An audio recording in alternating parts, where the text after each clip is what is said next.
He first felt the spark of possibility in the basement lab of his high school, where the hum of aging centrifuges and the clink of glassware became a symphony to his ears. Cedric Harrison was 16 when he convinced his biology teacher to let him tinker with bacterial cultures late into the evening. Under the flickering fluorescent lights, he coaxed harmless strains to produce tiny, bioluminescent pulses, dreaming of applications that could one day light hospital wards without electricity. He scribbled equations on every scrap of paper he could find, textbook margins, used notebook pages, even the underside of his desk, refining his hypothesis that a novel protein pathway might amplify cellular glow without genetic modification. By the time he arrived at Hawthorne University, a centuries-old institution renowned for its storied medical school, Cedric's ambition was already locked into a singular mission: to engineer a safe, self-powered bioluminescent marker that could illuminate cancerous tissue during surgery, eliminating the need for harmful dyes and reducing operating time. He joined the lab of Dr. Whitman, a kindly senior researcher whose own early work on cellular imaging had inspired Cedric long before. Under Dr. Whitman's guidance, he learned the intricate dance of pipettes and PCR cycles, how to calibrate a spectrometer to detect minute photons, and how to navigate the labyrinth of grant applications and safety protocols. Yet from the first presentation of his graduate application, Cedric sensed the walls of tradition closing in. At departmental seminars, his peers, white, well-connected legacy students, listened politely as he outlined his proposal, then exchanged polite nods while scribbling notes on their iPads. During one faculty meeting, he watched Dr. Langford, a tenured professor with ink-smudged sleeves and a reputation for conservative methodology, lean back in his leather chair and ask, "Bioluminescence? Isn't that a gimmick? We have MRI contrast agents. Why chase a novelty that sounds more like a science fair project?" The room fell silent, and Cedric forced himself to keep his expression steady, even as a flicker of doubt whispered in his mind. In the months that followed, he devoted himself obsessively to preliminary experiments. Late nights in the sterile glow of the lab, he pipetted proteins into Petri dishes, adjusted pH levels, and recorded luminescence curves on a battered laptop. He taught himself advanced coding to analyze photon count data, and he built a makeshift dark chamber in an old storage closet to capture the faintest glimmers of light. Word of his dedication spread. Custodial staff would find him asleep at his workstation, balancing tubes and notebooks as if they were pillows. Even so, when he submitted his formal thesis proposal to the department's graduate committee, the response was a perfunctory nod and a promise of full committee review, a polite way of signaling that his work would face months of bureaucratic delay. During the long wait, Cedric found unexpected allies in the graduate student lounge. Mia Chen, a first-generation immigrant studying computational neuroscience, and Javier Morales, an MD PhD candidate researching tissue scaffolds. They swapped war stories over microwaved instant noodles, tales of theory rejected for being too avant-garde, of grant applications passed over in favor of established protocols. Together, they formed a quiet support network, sharing reagents, troubleshooting instrumentation, and offering encouragement when impromptu committee reviews threatened to push them back another semester. In Mia's comforting presence, Cedric found the courage to keep refining his proposal. In Javier's fierce curiosity, he rediscovered the joy of scientific discovery that had first drawn him to the fluorescent glow of bacterial cultures. When the day of his formal defense arrived, Cedric entered the courtroom-like seminar room with a stack of meticulously bound notebooks and a portfolio of preliminary data.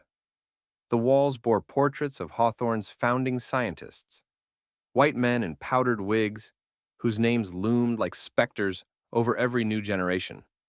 As he set up his slides and connected his laptop, he felt the weight of history pressing down on him. But he also felt the presence of Dr.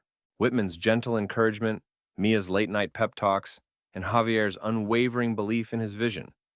He inhaled deeply, summoned every fiber of his resolve, and began to speak, determined that even if his path was fraught with obstacles, His idea would not be dimmed before it even had a chance to shine. Cedric arrived at the stone-pillared entrance of the biology department before dawn, the fog drifting in low tendrils across the manicured lawn like the whispers of last night's doubts. He carried his laptop bag slung over one shoulder, a stack of laminated slides inside, and his heart pounded with both anticipation and dread. Today was the day his thesis proposal, the one he had refined through months of late-night experiments and sleepless revisions, would face the full scrutiny of the graduate committee. Inside the seminar room, oak-paneled walls gleamed under fluorescent lighting, and portraits of past department chairs stared down from their gilded frames. Cedric sat up at the front, a laser pointer, a microphone clipped to his collar, a darkened screen ready to display the glowing curves of his photon count data. 30 chairs formed a semicircle around him. By the time the clock struck 9, they were nearly all filled with faces both familiar and formidable. Dr. Langford with his stern gaze, Dr. Whitman offering a reassuring nod, and two newer professors whose reputations for methodical caution preceded them. He cleared his throat and began, his voice steady, despite the tremor he felt inside. He described the surgical dilemma, how surgeons currently inject chemical dyes that carry risks of allergic reaction and require expensive imaging equipment. Then he introduced his vision, a protein-based bioluminescent marker that could bind selectively to tumor cells, lighting them from within under a handheld detector. Slide by slide, he walked them through his preliminary in vitro results, bacterial strains engineered to express the new pathway, the intensity curves plotted against pH and temperature, dark chamber photographs showing living cells glowing faintly but unmistakably. For 15 minutes, he spoke without interruption, letting the data speak for itself. He even demonstrated a short video clip of a cultured cell dish pulsing with soft green light every few seconds. When he finished, he paused. Silence settled in the room like a heavy fog, punctuated only by the faint hum of the projector. Then Dr. Langford spoke first. An intriguing concept, Dr. Langford said, steepling his fingers. But frankly, Mr. Harrison, it reads more like an undergraduate's capstone than a PhD thesis. He tapped at the table. We have well-established fluorescence markers and MRI agents with proven clinical efficacy. Why reinvent the wheel? Cedric took a breath and began to explain the toxicity profiles of current agents, the cost barrier in low-resource hospitals, the simplicity of his protein system. But before he could finish, Dr. Merrick, a newer faculty member, interjected. I worry about reproducibility, she said, her tone polite but firm. Your dataset comes from 3 replicates. We need far more statistical power before even considering animal models. And your method of quantifying photon emission, using a modified spectrometer in a closet, raises questions about calibration. Cedric felt a flush of frustration. He had documented every calibration step, every control sample. Still, he acknowledged her point. Understood. I plan to expand to 10 replicates and secure time on the department's confocal microscope for more rigorous measurements. Dr. Swan, the third member, leaned forward. And what about long-term stability? You've shown light emission over 24 hours in vitro, but the clinical window might span days. Proteins degrade. You'll need to show sustained activity without immune rejection. Cedric's mind raced. He had preliminary stability data, but hadn't included it in today's presentation. He opened his mouth to speak, but Dr. Langford raised a hand. Mr. Harrison, while your enthusiasm is commendable, the committee is concerned that your proposal is too speculative for a doctoral project. We need hard results, not hypotheses. He exchanged a glance with Dr. Merrick. We recommend you pursue a master's degree and perhaps revisit this line of inquiry later. The words crashed over Cedric like a winter wave. He felt the room tilt, the weight of centuries of precedent pressing in. He closed his laptop and let the silence stretch. Dr. Whitman stood abruptly, smoothing his lab coat. I disagree with the committee's assessment, he said, voice low but carrying. Cedric has produced novel data and a clear path forward. I'll personally mentor the expanded replicates and help secure the microscopy time. But the others shook their heads. Dr. Merrick's lips were set, and Dr. Langford merely folded his arms. Dr. Whitman sighed and turned to Cedric. I'm sorry, son. The department's decision stands. He offered a hand, but Cedric barely noticed. He gathered his materials, feeling each laminated slide like a betrayal, and walked out into the corridor so quietly that the thud of the closing door echoed louder than the committee's final verdict. As he descended the steps of the building, the fog swallowed him whole, and for the first time, his purpose felt fragile. Yet somewhere beneath the sting of rejection, a small, persistent spark remained, an insistence that his light would find a way to shine past these walls. He spent the next weeks holed up in a modest off-campus lab space, an abandoned warehouse retrofitted with benches, old spectrometers, and a small incubator he'd purchased with loaned funds. Mia and Javier dropped by each evening, hauling their own equipment, Mia with her laptop for data analysis, and Javier with sterile Petri dishes. Together, they became a clandestine trio of late-night innovators. By blending his engineered bioluminescent pathway into human cell lines under the watchful glow of LED grow lights, Cedric began to capture the first real evidence that his idea could work beyond bacteria. Every night, he pipetted cultures, adjusted nutrient media, and monitored photon counts with a borrowed photon counting camera. When the machine registered a faint green flicker from a cluster of tumor cells, his heart raced so fiercely he thought the LEDs might blink in sympathy. He documented each result in painstaking detail: spectral peaks, emission half-lives, cell viability data, and plotted them on a whiteboard that soon brimmed with curves and arrows. Mia translated raw photon counts into statistical models, producing confidence intervals that began to silence the reproducibility concerns voiced by Dr. Merrick. Javier devised a set of in vitro assays to test immune response, showing that the marker protein triggered only minimal cytokine release. Word of their progress spread through hushed conversations in the grad student lounge and coded Slack messages among sympathetic postdocs. A retired physicist from the engineering department offered to calibrate their photon counter against a gold standard device, and a graduate student in immunology lent them fluorescent antibodies to compare against the bioluminescent marker. When they finally assembled a composite dataset, 10 replicates across 3 cell types, stability curves extending to 72 hours, and an immune response panel indistinguishable from control, they knew they had crossed the threshold from hopeful hypothesis to concrete proof of concept. Cedric then distilled the data into a succinct poster and submitted an abstract to the university's annual Undergraduate and Graduate Innovators Symposium, a venue traditionally dominated by mechanical engineers and computer scientists. He spent a weekend wrestling with the poster layout, choosing images that captured the soft glow of his cell cultures and graphs that rose like quiet testaments to persistence. He rehearsed his elevator pitch over coffee with Mia, who told him, "You have to own it.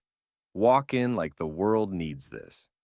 Javier reminded him to bring spare pipettes and fresh slides in case curious judges wanted to see the work up close. On the day of the symposium, their booth sat tucked between a robotics club, showcasing a walking drone, and a chemistry lab with a robot-drawn molecular printer. Visitors meandered past until the committee of judges, professors with clipboard-wielding seriousness, paused at Cedric's soft green glow. Intrigued, they peered into the dark chamber he'd set up and watched as the cell cultures pulsed like tiny lanterns. Cedric explained the clinical potential, Mia articulated the statistical strength, and Javier walked them through the immunogenicity results. Questions flew. Have you considered scaling in animal models? What about real-time intraoperative imaging? With each answer, Cedric felt the momentum shift. When the judges announced award winners that afternoon, they called out Harrison, Cedric Harrison, as the symposium's top innovator, granting him a modest grant and official lab access for 3 months. Standing before the applause and accepting a check tall enough to cover new reagents and core facility fees, Cedric realized that this underground coalition of friends and mentors had not only vindicated his science, but forced the university's research apparatus to take notice.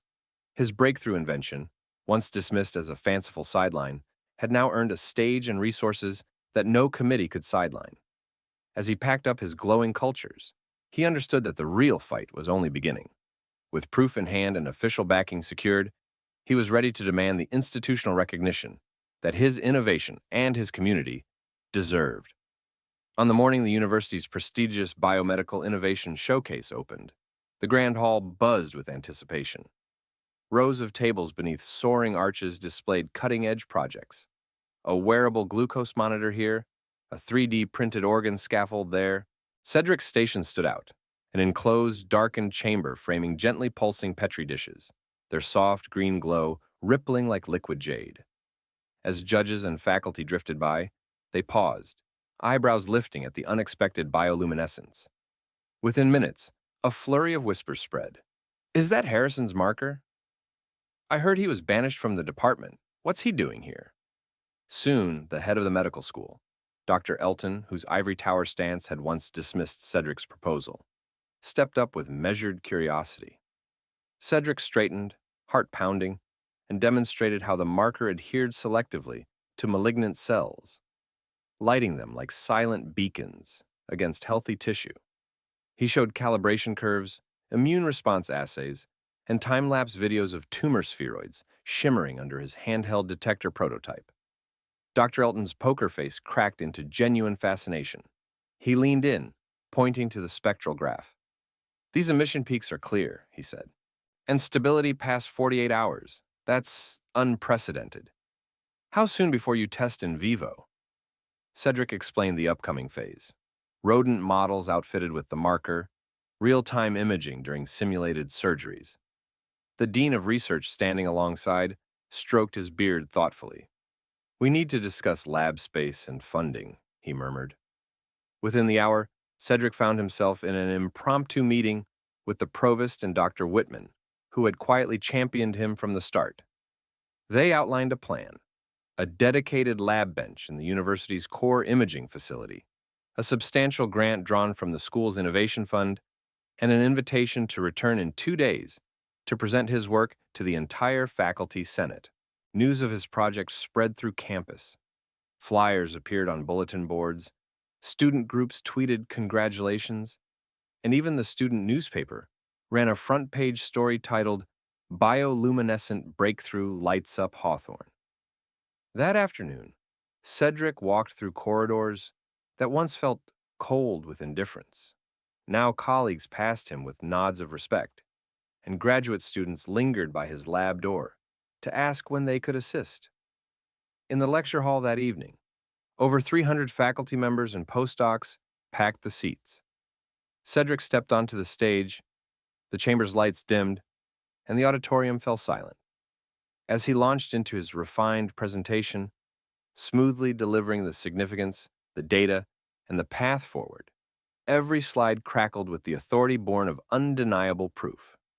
When the final image faded, a surgical simulation showing a cancerous mass illuminated in emerald light, there was a moment of hushed awe before thunderous applause broke out. Dr. Elton took the microphone and, voice resonant, issued a formal apology for the earlier skepticism, praising Cedric's perseverance and innovation. The provost then presented Cedric with the university's inaugural Young Investigator Award, complete with a medallion emblazoned with the school's crest. As Cedric descended the stage, professors surrounded him with handshakes, offers of collaboration, and requests to co-author papers. He realized that his invention had pierced the ivory walls and forced the institution to honor not just a breakthrough idea, but the scientist behind it, someone who refused to let dismissal dim his vision. And in that moment, standing under the grand chandeliers of Hawthorne's oldest hall, Cedric knew his journey had only just illuminated its true beginning. That afternoon, word of Cedric's success at the Biomedical Innovation Showcase rippled far beyond the ivy-clad walls of Hawthorne. Local news vans lined the drive, their satellite dishes reaching skyward, like antennae hungry for his story. Reporters pressed microphones into his hands as he emerged from the imaging facility, cheeks still flush from the adrenaline of approval. They asked what it felt like to turn the tide on entrenched doubt, and he answered in steady tones that paid tribute to every late-night collaborator who had believed his light could outshine their skepticism. By evening, the university website carried a banner headline announcing the launch of the Harrison Bioluminescence Initiative, a new interdisciplinary center funded by a generous endowment from alumni donors and matched by university coffers. Cedric read the announcement on his phone in disbelief, his name emblazoned on a marble plaque, his invention christened an institutional priority. They promised seed grants for projects building on his work, from smart surgical tools to environmental biosensors. He pictured the dusty storage closet where he had first captured faint glimmers in a jury-rigged dark box and felt the full arc of his journey settle around him. Within days, the Dean of Medicine invited Cedric to join the faculty as a visiting assistant professor, giving him not only a title but the keys to his own lab suite in the new center. His office, once an empty cubicle in a crowded graduate hallway, now looked out over manicured gardens, its shelves lined with textbooks, journals, and rows of luminescent samples glowing softly beneath UV lamps. He signed the appointment letter in Dr. Whitman's office, where plaques and certificates testified to past innovations, and now included a newly mounted portrait of Cedric receiving the Young Investigator Award. The real test came when the University Senate convened to ratify the initiative. Cedric sat among department chairs and senior faculty as they debated budgets and governance. Some lingering skeptics questioned the rush to institutionalize what had begun as a sideline experiment. But when Mia delivered a heartfelt statement on the project's impact for global health equity, and Javier spoke of the apprentices whose careers would now be secured, the final votes rang unanimous. A smiling provost rose to present Cedric with the official charter. "Let it be known," she declared, "that Hawthorne University honors innovation born of perseverance and inclusivity." That evening, at a gala reception in the old rotunda, Cedric watched as diverse students and faculty clustered beneath vaulted ceilings, raising glasses to the promise of bioluminescent surgery and beyond. Journalists from scientific magazines posed for photos beside the glowing chamber that housed his prototype, while philanthropic visitors spoke eagerly of establishing scholarships in his name. Yet, amid the applause, Cedric's gaze found Dr. Langford across the room, once a cool, dismissive force, now approaching with an outstretched hand and a genuine smile. "You've taught me the true meaning of rigor," he said quietly, "and I'm grateful." Walking home under the gaslight-tinged sky, Cedric felt the hush of the campus around him, the same paths he had once traversed alone. Now, those stones bore the imprint of his achievement, and the footsteps of every student who might follow. In his pocket, his grandmother's wooden cube still nestled, a reminder that even the longest journey begins with a single spark. And as he looked up at the silhouette of Hawthorne's tower, he knew that the light he had engineered would not only guide surgeons to tumors, but also illuminate a new chapter in the university's history, one where talent is honored, not dismissed. The first clinical trial began on a gray morning in the gleaming corridors of St. Mary's Hospital, where surgeons gathered around a stainless steel table to test Cedric's bioluminescent marker in a real tumor resection. He stood just outside the operating suite, watching through the small observation window as the surgical team, led by Dr. Patel, a seasoned oncologic surgeon who had been skeptical of light tricks, carefully injected the protein solution into the tumor margins. For a tense moment, nothing happened. Then, under the specialized handheld detector, the tumor edges shimmered with a soft emerald glow, delineating cancerous tissue in a way that no dye or scan could match. Dr. Patel halted mid-incision, stared in astonishment, and whispered, "It's like night vision, only for cancer." Word of the success spread through the hospital like wildfire. Cedric was summoned into the operating room, scrubbed in beside Patel, and watched as the glowing margins guided the surgeon's scalpel with uncanny precision. They removed every trace of malignancy in half the usual time, and beneath the bright surgical lights, Cedric felt the tension drain from his shoulders. The lead nurse, who had witnessed countless procedures, pressed a hand over her mouth and murmured, "I never thought I'd see the day when cancer lights itself up." In the days that followed, the hospital's board convened an emergency meeting to discuss adopting Cedric's technology as a standard of care. Administrators praised the potential to reduce operating times, lower costs, and spare patients the side effects of prolonged anesthesia and repeated procedures. They invited representatives from the medical school to draft new protocols, and Cedric found himself at a round table alongside department heads, crafting guidelines for dosage, safety monitoring, and training for surgical staff. Even Dr. Merrick, whose earlier critiques had cast long shadows over his work, attended the session and asked detailed questions about long-term protein stability. Questions Cedric greeted gratefully, knowing that rigorous oversight would only strengthen the technology's impact. Meanwhile, university leadership seized on the breakthrough to rewrite its tenure and promotion criteria, adding translational impact alongside publications and grants. Faculty across departments now cited Cedric's work as a model of applied science. The physics department explored photon counting innovations, the chemistry labs refined protein formulations, and the law school hosted symposia on intellectual property in biotech. Graduate students lined up outside his lab door, eager to join in assays and animal studies, transforming what had once been a solitary dream into a thriving collaborative environment. At a gala dinner to celebrate the hospital's adoption of the marker, patients who had benefited from the trial were invited as honored guests. Cedric moved among them, an elderly woman who thanked him for a quicker recovery, a young mother who had held her daughter through the night and no longer feared recurrence. And each embrace reminded him why he had persevered. When the hospital's CEO took the stage to present him with a framed resolution declaring Harrison's Law, mandating that all future oncologic surgeries at the institution employ the bioluminescent marker, Cedric's eyes misted. He thought of every closed door and whispered promise that had led him here. And in that moment, the light of his invention felt brighter than any spotlight. The evening of the university's commencement ceremony glowed like a beacon of possibility. As Cedric stood backstage, gown flowing around him, the weight of his accomplishments settling into something both surreal and profoundly satisfying. Earlier that day, the university had announced that all incoming PhD students in the biomedical sciences would receive automatic funding for high-impact translational research, a direct legacy of his bioluminescent marker's success. As the first black graduate to be invited back as a commencement speaker at Hawthorne, he felt the gaze of every graduate, some filled with hope, others with lingering doubt, waiting to hear what he would say about their own paths forward.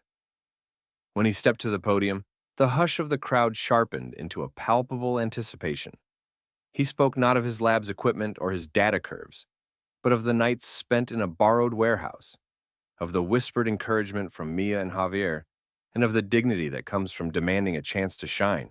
He urged each new scientist to remember that innovation thrives where voices are heard, and that the true measure of discovery lies not only in publications or patents, but in the lives transformed, patients who awaken to a clearer future, communities that see themselves reflected in the ivory tower, and the next generation of thinkers emboldened to push past the edges of accepted science. As he closed, a single spotlight illuminated the wooden cube from his grandmother, a silent testament to the spark that ignited it all, reminding everyone that even the grandest breakthroughs begin with a simple belief that one light can outshine the darkness. In the standing ovation that followed, Cedric realized his journey had come full circle.